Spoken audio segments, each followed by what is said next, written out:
Two of the most important sustainability initiatives to arise in the last number of years are the Sustainable Development Goals, SDGs, and the UN Guiding Principles on Business and Human Rights, or UNGPs. Let's talk about the relationship between these two initiatives with my guest, Dante Pesce, and find out how they contribute to sustainable development.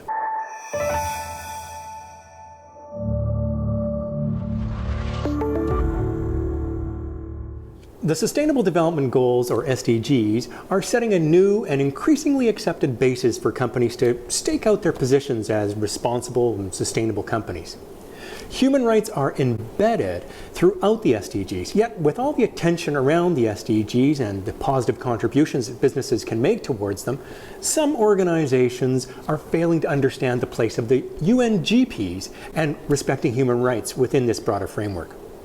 For them, respect for human rights tends to be seen as something that's more necessary, but basic, more often viewed as a matter of compliance and box-tipping types of risk management, rather than something that's more leader-oriented, innovative, or transformative. With me today is Dante Pesce, founder and executive director of Vincular, Center for Social Responsibility and Sustainable Development in Chile, and a member of the UN Working Group on Business and Human Rights. Dante, thank you for joining us today. Yeah, thank you for the invitation, David. So, first of all, I wonder if you can broadly explain the connection between the SDGs and the UNGPs. Well, the SDGs are the global aspiration for being sustainable as a society, as the human species, and actually is a consensus among all governments and all stakeholders around the world that this is our global aspiration and we should be moving in that direction. There are references regarding human rights at the introduction of the SDGs, which often are not read because you run into the goals and the targets.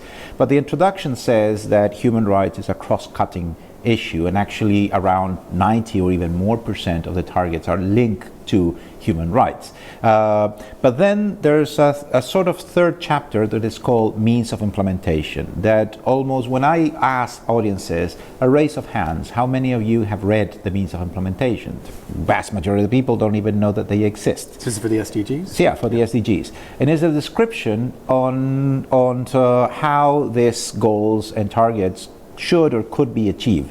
And there's one paragraph, 67, that references business contribution to the SDGs. And it says that the business contribution should be in line, wearing the lens somehow of international norms of behavior. So it's not a cherry picking, whatever looks good, and a reframing of old, let's say, practices, but basically it's a call for using the norms of behavior. It references ILO, Tripartite Declaration, and the Guiding Principles on Business and Human Rights explicitly, in order to say these are the lens to be weared in order for business to contribute to the SDGs. We, as working group, realized that there was no footnote or anything like that. So we came out with suggestions, and well, not a suggestion, an interpretation of what it means to wear the Guiding Principles lens. And basically is, first of all, due diligence. Identify your impacts, and before running into opportunities, take a closer look to your responsibilities.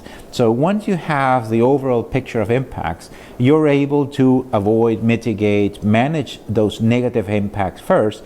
And on those same issues where you have negative impacts, you can of course contribute positively, one, by eliminating or avoiding those negative impacts, but also contributing to better governance of those same areas of impacts or material issues, or you can be part of a coalition, or you can contribute with your knowledge. So you can do a lot of good in positive terms as an opportunity, but starting with your responsibilities.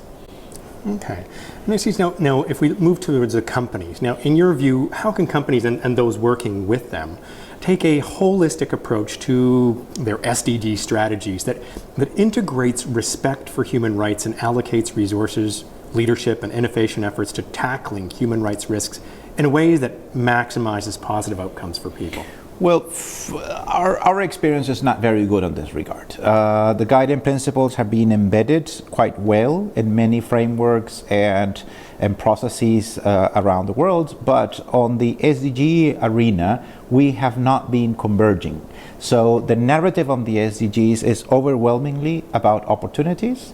Very often pilot phase projects run by government agencies that knock the door of business, and the engagement with business or the new Alliance for Sustainable Development is perceived by many government functions as a new fundraising stream. And very often companies do the same thing.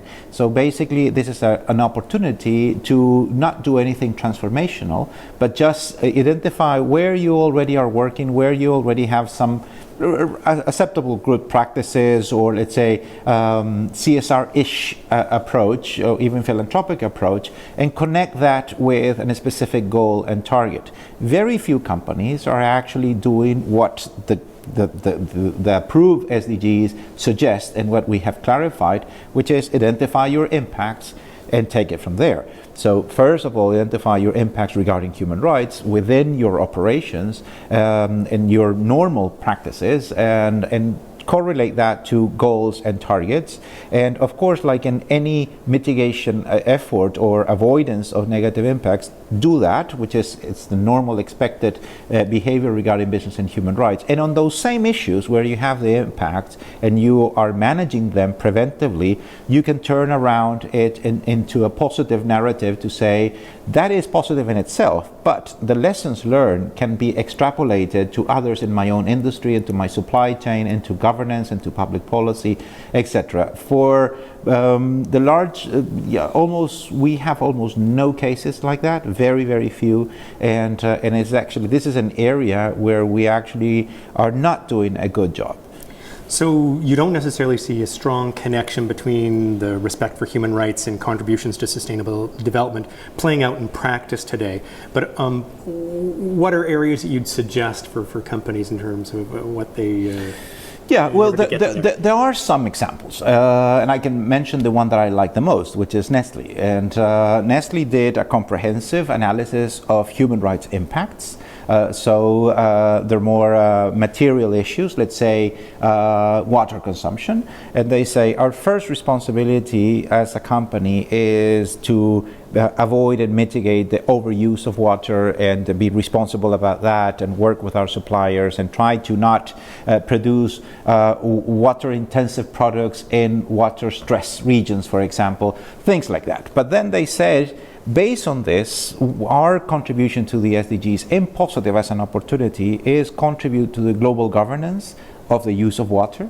Because why? Because we know about it, because we deal with it on a daily basis, and because as part of our core business, the consumption of water is needed. We need it everywhere, and we source from millions of agricultural producers, so we know about that.